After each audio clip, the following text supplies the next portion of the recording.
Let's mic देश का मिजाज वेस्ट। ये है लेट्स माइक मॉडर्न रेडियो। आप सुन रहे हैं पश्चिमी भारत की खबरें। गुजरात के कच्छ में वासुकी नाग के निशान मिले हैं। रुड़की आईआईटी के शोधकर्ताओं ने गुजरात के एक कोयला खदान में मिले जीवाश्म कशेरुकाओं का विश्लेषण किया है।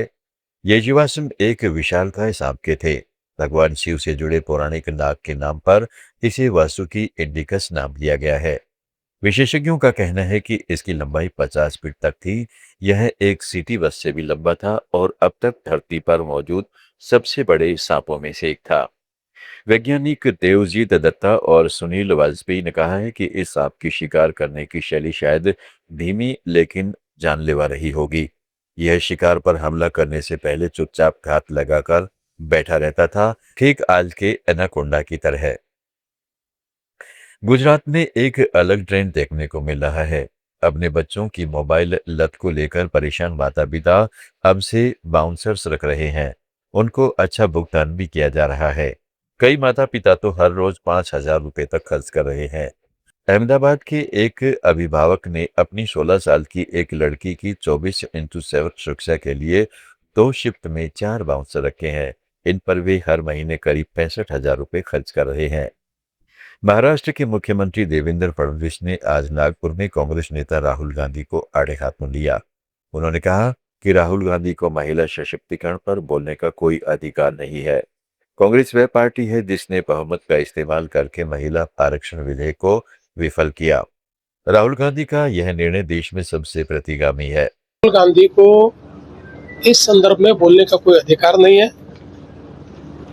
ये ऐसी पार्टी है जिसने देश के इतिहास में पहली बार भारत की महिलाओं को लोकसभा और विधानसभा में प्रतिनिधित्व मिल रहा था, उसको संख्या बल के भरोसे परास्त करने का काम राहुल गांधी ने। पुणे में 4 साल की बच्ची के साथ रेप और हत्या के मामले में राष्ट्रीय महिला आयोग ने स्वतः संज्ञान लिया है। आरोपी को गिरफ्तार कर लिया गया है। महिला आयोग ने त्वरित जांच, फास्ट ट्रैक कोर्ट में सुनवाई और पीड़ित परिवार को सहायता देने की मांग की है। घटना के बाद इलाके में भारी आक्रोश और विरोध प्रदर्शन हुआ है।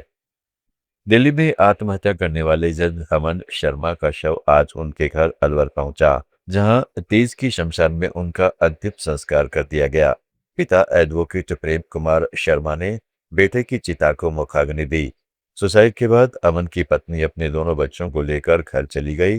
अंतिम संस्कार में वे तीनों शामिल नहीं हुए, जबकि दिल्ली, हरियाणा और राजस्थान कैडर के कई वरिष्ठ जज अंतिम संस्कार में पहुंचे। राजस्थान विधानसभा अध्यक्ष डॉक्टर वासुदेव देवनानी ने विधानसभा सचिवालय के 52 अधिकारियों और कर्मचारियों की पदोन्नति के आदेश जारी किए हैं। आदेश के अनुसार 6 उप सचिव, 7 सहायक सचिव और 8 अनुभाग अधिकारियों को उच्च पदों पर पदोन्नत किया गया है। इनके साथ ही सहायक अनुभाग अधिकारी, क्लर्क ग्रेड प्रथम व द्वितीय के पदों पर भी नियुक्तियां दी गई हैं। संपादक, पुस्तकालय अधिकारी और विधि रचना अधिकारी को भी इस सूची में स्थान मिला है। स्वर्णनगरी जैसलमेर के लिए आज पहली बार समर शेड्यूल में हवाई सेवा का संचालन शुरू हुआ है। अलायंस एयर की उड़ान एयरपोर्ट पर पहुंची तो राजस्थानी लोकगीतों के साथ उसका भव्य स्वागत किया गया। फ्लाइट सप्ताह में 2 दिन रविवार और गुरुवार को संचालित होगी। इससे ऑफ सीजन में भी शहर की कनेक्टिविटी बनी रहेगी।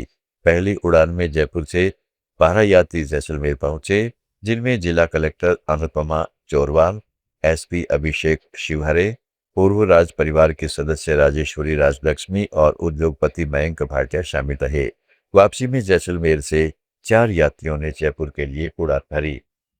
गोवा की राजधानी पणजी में हिंदू संगठनों से जुड़े लोगों ने पुलिस मुख्यालय के बाहर हिंदू धर्म के खिलाफ कथित अपमानजनक बयान देने के लिए कांग्रेस नेता सहित 3 लोगों के खिलाफ कार्रवाई की मांग को लेकर विरोध प्रदर्शन किया। प्रदर्शनकारियों ने गोवा पुलिस को ज्ञापन सौंपकर एसआईटी गठन और वारेन अलेमाओ, गोविंद शिरोडकर तथा गिरीश चोंडकर की गिरफ्तारी की मांग की। उन्होंने आरोप लगाया है कि चोंडकर के खिलाफ 2.5 महीने से मापुसा पुलिस स्टेशन में शिकायत दर्ज है, लेकिन अभी तक गिरफ्तारी नहीं हुई है। सनातन संस्था के अभिवर्तक ने कहा है कि गौतम खट्टर के मामले में जिस प्रकार तत्काल कार्रवाई की गई, उसी प्रकार हिंदू देवी देवताओं के बारे में अपमानजनक बयान देने वालों के खिलाफ तुरंत कार्रवाई की जानी चाहिए। देश का मिजाज में फिलहाल इतना ही। जुड़े रहें लेट्स बाइक के साथ।